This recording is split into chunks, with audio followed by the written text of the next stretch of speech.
ಸೌರಮಂಡಲವೇ ಚಲನಶೀಲವಾಗಿದೆ.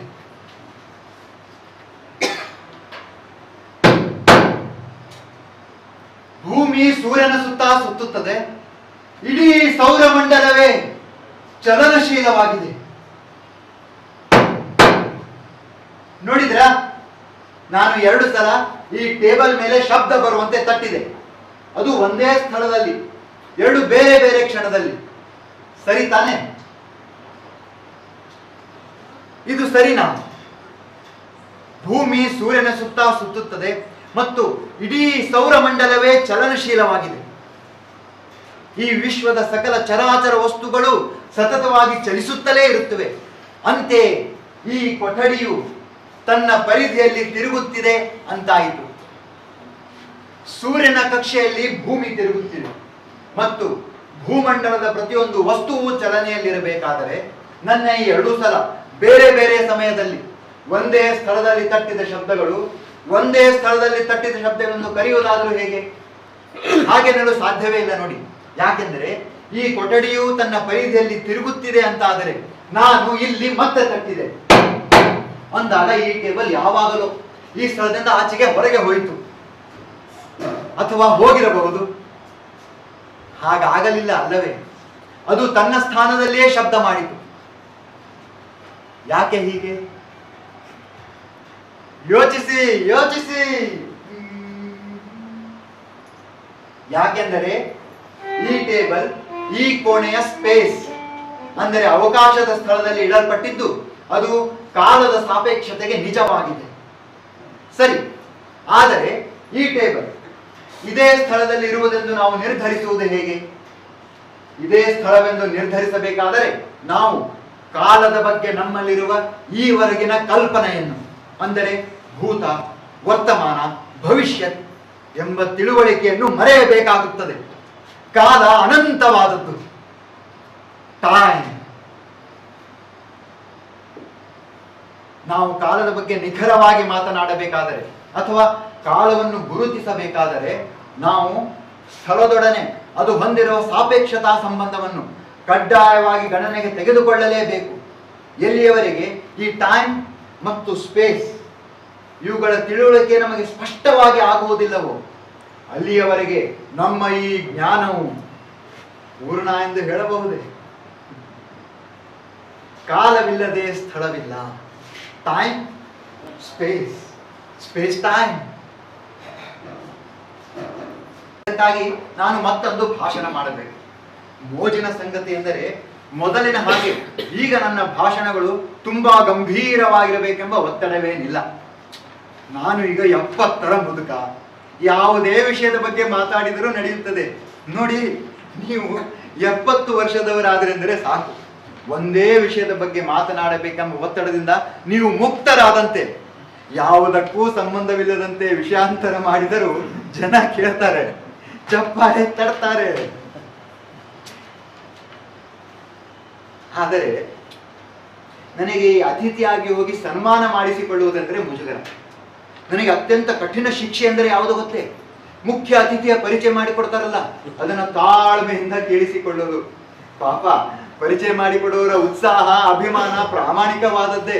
ಆದರೆ ನನ್ನ ಕುರಿತಾದವರ ಉತ್ಪ್ರೇಕ್ಷೆಯ ಮಾತುಗಳು ನನಗೆ ಮುಜುಗರನ್ನುಂಟು ಮಾಡುತ್ತವೆ. ನನ್ನನ್ನು ಪರಿಚಯ ಮಾಡಿಕೊಡೋದನ್ನ ನೀವು ಕೇಳಬೇಕು. ಅವರ ಹೊಗಳಿಕೆಯ ಮಾತನ್ನೇನಾದರೂ ನಾನು ನಂಬಿ ಬಿಟ್ಟರೆ ನನ್ನ ತಲೆ ನನ್ನ ಭುಜದ ಮೇಲೆ ಇರುವುದೇ ಇಲ್ಲ. ಆದರೆ ನನ್ನ ಮೆದುಳು ಇನ್ನೂ ಚೆನ್ನಾಗಿದೆ, ಅಂತೆ ನಾನು ಅವರ ಹೊಗಳಿಕೆಯನ್ನು ನಂಬುವುದೇ ಇಲ್ಲ. ನಿಜವಾಗಿ ಹೇಳಲು ಇತ್ತೀಚೆಗೆ ನನಗೆ ಈ ಸನ್ಮಾನ ಸಮಾರಂಭಗಳಲ್ಲಿ ಯಾವುದೇ ವಿಷಯದ ಬಗ್ಗೆ ಮಾತನಾಡಬೇಕೆಂದು ಅನಿಸೋದೇ ಇಲ್ಲ. ಅವರೇನಾದರೂ ಒತ್ತಾಯ ಮಾಡಿದರೆ ವಿಜ್ಞಾನದ ವಿಷಯವಾಗಿ ಸ್ವಲ್ಪ ಮಾತಾಡಬಹುದು. ಬಹಳ ಜನ ಹೇಳ್ತಾರೆ, ನನ್ನ ಸಿದ್ಧಾಂತಗಳು ಅವರಿಗೆ ತಿಳಿಯುವುದೇ ಇಲ್ಲ, ಅವುಗಳ ವಿವರಣೆ ಕಷ್ಟ. ಆದರೆ ಅರಿವನ್ನ ಸ್ವಲ್ಪ ಜಾಗೃತವಾಗಿರಿಸಿಕೊಂಡರೆ ವಿಜ್ಞಾನವನ್ನ ತಕ್ಕ ಮಟ್ಟಿಗಾದರೂ ಎಲ್ಲರೂ ತಿಳಿದುಕೊಳ್ಳಬಹುದು ಎಂಬುದು ನನ್ನ ಅಭಿಮತ. ಈ ಮೇಧಾವಿ ಗಣಿತ ತಜ್ಞರು ತಮ್ಮ ಸೂತ್ರಗಳಿಂದ ನನ್ನ ಸಿದ್ಧಾಂತಗಳನ್ನು ವಿವರಿಸಿದ್ದಾರೇನೋ ನಿಜ, ಆದರೆ ಅದು ಜಟಿಲ ದಾರಿ. ಗಣಿತದ ಸೂತ್ರ ಸಮೀಕರಣಗಳ ಮುಖಾಂತರ ನನ್ನ ಸಿದ್ಧಾಂತಗಳನ್ನು ವಿವರಿಸಲು ಪ್ರಾರಂಭಿಸಿದ ಮೇಲೆ ನನ್ನದೇ ಸಿದ್ಧಾಂತಗಳು ನನಗೂ ಗೊಂದಲಮಯವಾಗಿವೆ. ಅದಕ್ಕೆ ನೀವು ಚಿಂತಿಸಬೇಡಿ, ಗಣಿತ ವಿಷಯ ಎಲ್ಲರಂತೆ ನನ್ನನ್ನು ಒಮ್ಮೊಮ್ಮೆ ಕಾಡಿದೆ. ಆದರೆ ಸರಳವಾಗಿಯೂ ಸಾಪೇಕ್ಷತಾ ಸಿದ್ಧಾಂತವನ್ನು ಅರ್ಥ ಮಾಡಿಕೊಳ್ಳಲು ಸಾಮಾನ್ಯ ಜನರೂ ಪ್ರಯತ್ನಿಸಬಹುದು. ಸರಿ, ನಾನು ನಿಮಗೆ ಗಣಿತದ ಹಂಗಿಲ್ಲದೆ ಸಾಪೇಕ್ಷತಾ ಸಿದ್ಧಾಂತವನ್ನು ಅರ್ಥ ಮಾಡಿಸಲು ಪ್ರಯತ್ನಿಸುತ್ತೇನೆ. ಎರಡು ಉದ್ದವಾದ ರೈಲ್ವೆ ಹಳಿಗಳಿವೆ ಎಂದು ಕಲ್ಪಿಸಿಕೊಳ್ಳಿ. ಹಳಿಯ ಮಗ್ಗುಲಿಗೆ ಹೊಲಗದ್ದೆಗಳಿವೆ. ಅಲ್ಲಿ ಕೆಲವು ಜನ ನಿಂತಿದ್ದಾರೆ. ಈ ಭಾಗದಲ್ಲಿದ್ದ ನೀವೆಲ್ಲ ಹೊಲಗದ್ದೆಗಳಲ್ಲಿ ಸ್ಥಿರವಾಗಿ ನಿಂತಿದ್ದೀರಿ ಎಂದು ಕಲ್ಪಿಸಿಕೊಳ್ಳಿ.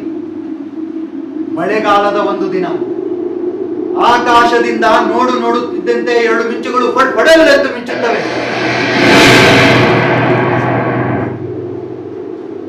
ಅದನ್ನು ನೋಡಿ ನೀವು ಹೇಳುತ್ತೀರಿ, ಏಕಕಾಲದಲ್ಲಿ ಎರಡು ಮಿಂಚುಗಳು ಮಿಂಚಿದವು. ಹೌದೋ ಅಲ್ಲವೋ? ಹೌದೌದು, ನೀವು ಹೇಳುವುದು ಸರಿಯಾಗಿದೆ. ಈಗ ನೀವು ಈ ಭಾಗದಲ್ಲಿದ್ದವರು, ನೀವೆಲ್ಲ ಈ ಕಡೆಯಿಂದ ಒಂದು ರೈಲು ಬರುತ್ತಿದೆ, ಅದರಲ್ಲಿ ನೀವೆಲ್ಲ ಪ್ರವಾಸಿಗಳಾಗಿದ್ದೀರಿ ಎಂದು ತಿಳಿದುಕೊಳ್ಳಿ. ನೀವೆಲ್ಲ ಪ್ರವಾಸಿಗಳು ಕಿಟಕಿಗಳ ಆಚೆಗೆ ನೋಡುತ್ತಿದ್ದೀರಿ. ಆಗ ಮತ್ತೆ ಎರಡು ಮಿಂಚುಗಳು ಪಡಲೆಂದು ಮಿಂಚುತ್ತವೆ. ನೀವೆಲ್ಲ ಪ್ರವಾಸಿಗಳು ಒಂದು ಮಿಂಚಿನ ಕಡೆ ಜೋರಾಗಿ ಓಡುತ್ತಿದ್ದೀರಿ ಮತ್ತು ಇನ್ನೊಂದು ಮಿಂಚಿನಿಂದ ದೂರ ಹೋಗುತ್ತಿದ್ದೀರಿ. ಆಗ ನಿಮಗೆ ನೀವು ಯಾವ ಮಿಂಚಿನ ಕಡೆ ಹೊರಟಿರುವುದೋ ಆ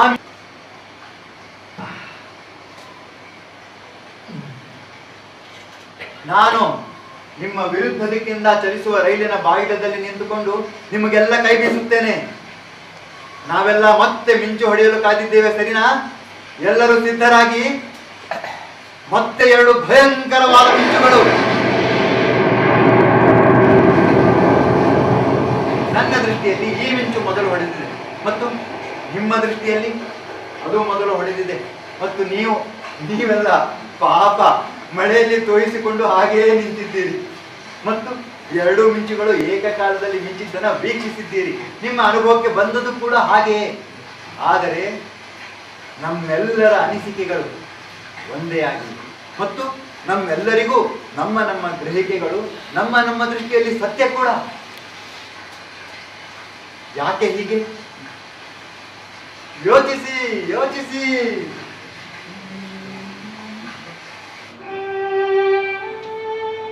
ಯಾಕೆಂದರೆ ಕಾಲ ಅನ್ನೋದು ನೋಡುವವರ ಚಲನೆಗೆ ಸಾಪೇಕ್ಷವಾದದ್ದು. ಹಾಗೆ ತಾತ್ವಿಕವಾಗಿ ನೋಡಿದರೆ ಈ ಜಗತ್ತಿನಲ್ಲಿ ಸತ್ಯ ಅನ್ನೋದೇ ಸಾಪೇಕ್ಷವಾದದ್ದು. ಎಕ್ಸ್ ಅನ್ನೋ ಮನುಷ್ಯನೇ ಈಗ, ವಾಯ್ ಅನ್ನೋ ಮನುಷ್ಯನ ನಂತರ ಆಗುತ್ತೆ. ಝೆಡ್ ಅನ್ನೋವನ ಆರಂಭವೂ ಆಗಬಹುದು. ಮೀರಿ ಈ ವಿಶ್ವವಿರಬಹುದು. ಆದರೆ ನಿರೀಶ್ವರವಾದವನ್ನು ಜಗತ್ತಿಗೆ ಹೇಳುವ ಈ ಜನ ನನ್ನ ಉದಾಹರಣೆಯನ್ನೇಕೆ ತೆಗೆದುಕೊಳ್ಳುತ್ತಾರೆ ಎಂಬುದೇ ನನಗೆ ತಿಳಿಯುತ್ತಿಲ್ಲ. ನಾನೇನು ನಿರೀಶ್ವರವಾದವನ್ನು ಬೆಂಬಲಿಸುತ್ತಿಲ್ಲವಲ್ಲ. ದೇವರ ಬಗ್ಗೆ ನನ್ನ ಕಲ್ಪನೆ ಬೇರೆಯೇ ಇದೆ.